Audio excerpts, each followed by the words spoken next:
Meanwhile, Chelsea signed a new talent, and is Alfie Osborne. Exclusive news coming from Herts in Scotland. He's a defender from the Scottish national team under 19. Deal done, signed today. The player had his medical, and so new talent for Chelsea future is Alfie Osborne. We want to sell the player. Chelsea next week will keep on going with negotiations for two players. One is Pep Chavarría, the left back from Rayo Vallecano. Chelsea have an agreement with the player, and Chelsea are expected to return to the table next week with Rayo to try advance on this deal, so don't forget on Pep Chavarría. And also Maxence Lacroix. In the recent days, this name in the media has gone a little bit quiet, but I'm told that behind the scenes Chelsea are maintaining active contacts for Maxence Lacroix. Two things are important: the pricing, because Crystal Palace are still asking for big money, but Chelsea remain in conversations, and then the replacement, because we know Crystal Palace, when it's time to sell a really important player, you remember 1 year ago with Marghetti till the very end of the summer transfer window, they want to find the right replacement. So that's an important point. But these two deals for Chelsea remain in conversations, and so we have to track and follow these two stories in the next days. But for sure, Chelsea keep working on these two. Meanwhile, Chelsea close an exit, because Tyreek George, the winger from Chelsea, leaves the club and goes to Everton. For a transfer fee close to £24 million. Everything has been agreed between the parties, between Everton and Chelsea. It's going to be a permanent transfer for Tyreek George, all set on player side, all agreed between the clubs, and so Tyreek George to Everton from Chelsea is here we go. Talking about Andrei Santos from Chelsea, keep an eye on this name.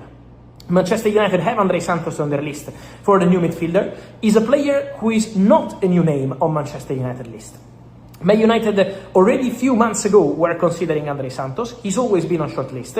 What happened in the last 2-3 days is that Manchester United made contact again with the agent of the player. So Manchester United called over the week the agents of Andrei Santos to understand the situation. At the moment, as of this weekend, Man United have not contacted Chelsea yet with an official bid, with an official negotiation. So at the moment we have to talk about a contact on player side, not on club side with Chelsea. But what I can add to this story is that Chelsea don't consider Andrei Santos untouchable. So if Man United arrive and put good money on the table, Man United can sign Andrei Santos, because for Chelsea he's not untouchable, and there could be the possibility of an exit in the summer in case of good proposal. Obviously not for normal money, not for cheap money, forget about loans or this kind of stuff, but in case of good proposal there is a chance for him to leave the club and try a new chapter eventually at Manchester United or anywhere else for who's going to make an important proposal. So Andrei Santos will be one to watch.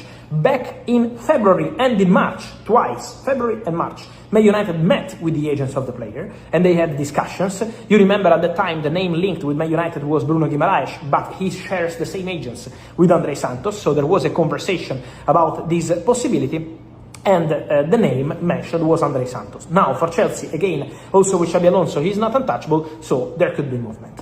Then we feel it even if we don't train.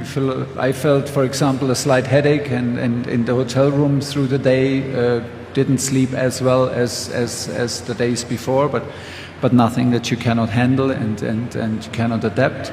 I think the players felt it in the first minutes of the training session, and the longer it went, they could cope with it better.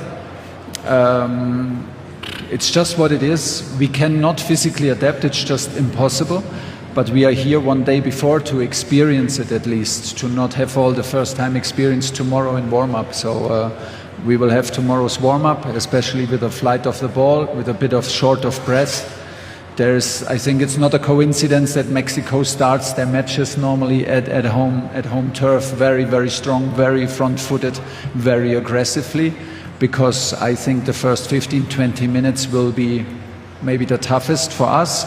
Once we overcome that, and we experienced a little bit already today, I think we're in a good place. That's not the only story making headlines.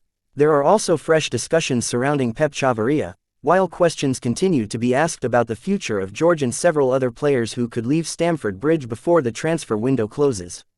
So, what is really happening behind the scenes? Let's break down everything being reported and discuss what these developments could mean for Chelsea over the coming weeks.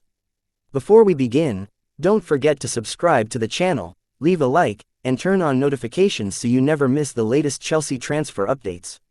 Now, let's get started. Chelsea know that this transfer window could define the direction of the club for years to come. After significant investment in recent seasons, supporters are now expecting stability, consistency, and a team capable of competing for the biggest trophies once again. Building that kind of squad requires difficult decisions. Some players arrive, others move on. Every transfer is part of a much bigger strategy. One of the names attracting the most attention is Maxence Lacroix. The defender has earned a reputation as one of the quickest and most athletic center-backs in European football. His recovery pace, confidence on the ball, and ability to defend large spaces make him an appealing option for teams that want to play an aggressive style. Chelsea have often preferred defenders who are comfortable building attacks from the back rather than simply clearing the ball under pressure. That style has become increasingly important in modern football. Managers now expect central defenders to participate in possession, start attacking moves, and remain calm when opponents press high up the pitch. If Chelsea are searching for those qualities, it becomes easier to understand why Lacroix continues to appear in transfer reports. Supporters have also been discussing Pep Chavarría. The Spanish fullback has impressed with his energy, determination, and willingness to contribute in both attack and defense. Modern fullbacks are expected to cover enormous distances during matches. They defend one moment and create chances the next. That level of versatility is exactly what many clubs now demand. Adding competition in wide defensive positions could become another important objective for Chelsea as they prepare for a long and demanding campaign. Another talking point is the possibility of departures. Every successful transfer window involves balance. It isn't only about signing new players. Clubs also need to make decisions regarding players who may seek more regular playing time elsewhere.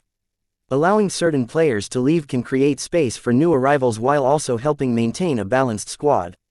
Chelsea have one of the youngest squads in top-level football, and managing player development remains a major challenge. Some talented players will inevitably look for opportunities where they can play consistently. Those decisions are never easy. However, they often become necessary as clubs continue evolving.